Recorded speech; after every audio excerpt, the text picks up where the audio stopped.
छठी शताब्दी के अंत में जब भारत छोटे छोटे राज्यों में बटा हुआ था, हर दिशा में संघर्ष, आक्रमण और अशांति फैली थी। उसी समय हरियाणा के थानेसर में वर्धन वंश का उदय हुआ, जिसने उत्तर भारत के इतिहास को फिर से एक नई दिशा दी।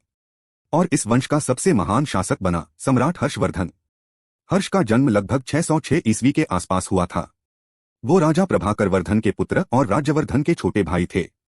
बचपन से ही बुद्धिमान, वीर और संवेदनशील स्वभाव के थे, पर किस्मत ने उन्हें बहुत जल्दी कठोर बना दिया। जब उनके पिता प्रभाकर वर्धन की मृत्यु हुई और उनके बड़े भाई राज्यवर्धन की हत्या मालवा के राजा द्वारा कर दी गई, तो महज 16 साल की उम्र में हर्ष को राज्य की गद्दी संभालनी पड़ी। एक किशोर राजकुमार जिसने अभी युवावस्था में कदम रखा था, अब पूरे साम्राज्य की जिम्मेदारी उसके कंधों पर आ गई थी। लेकिन हर्ष ने अपने दुख को शक्ति में बदला। उसने पहले अपने भाई के हत्यारों से बदला लिया और फिर धीरे धीरे अपने राज्य की सीमाओं का विस्तार किया। थानेसर से लेकर गंगा के किनारे बसे कनौज तक उसका साम्राज्य फैलता गया। धीरे धीरे पूरा उत्तर भारत हर्षवर्धन के शासन में आ गया, जहां उसकी सत्ता नेपाल, कश्मीर, पंजाब, बंगाल और ओडिशा तक फैली थी। हर्ष सिर्फ एक योद्धा नहीं था, वो एक दूरदर्शी और उदार शासक भी था। उसका शासन धर्म, शिक्षा और कला का संगम था। उसने युद्धों की जगह संवाद को चुना और हिंसा की जगह करुणा को अपना धर्म बनाया।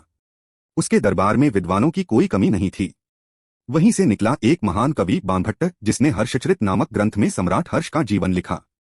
इस ग्रंथ से हमें पता चलता है कि हर्ष के दरबार में कला, साहित्य और धर्म तीनों को समान सम्मान मिलता था। हर्ष खुद भी एक विद्वान था। वो संस्कृत भाषा में नाट्य रचनाएं करता था।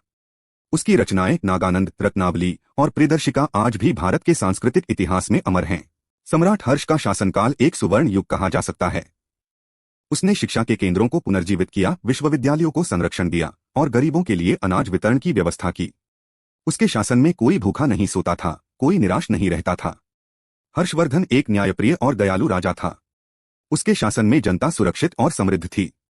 राजा हर 6 साल में एक विशाल धर्मसभा आयोजित करता था, जहां बौद्ध, जैन और हिंदू सभी धर्मों के लोग शांति और ज्ञान के संदेश को साझा करते थे। हर्षवर्धन का शासन लगभग 41 वर्षों तक चला। उसने कभी खुद को राजा नहीं कहा, बल्कि सेवक कहा, अपनी प्रजा का सेवक। उसके शासन के अंतिम वर्षों में उसने अपने महलों का धन गरीबों और मठों को दान कर दिया था।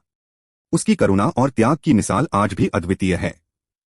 लेकिन इतिहास की विडंबना देखिए, ऐसा सम्राट जिसने भारत को फिर से एकता के धागे में पिरोया, जिसने धर्म और ज्ञान को हथियार की जगह शांति का संदेश बनाया, आज उस हर्षवर्धन का नाम इतिहास की किताबों के कोनों में खो गया है।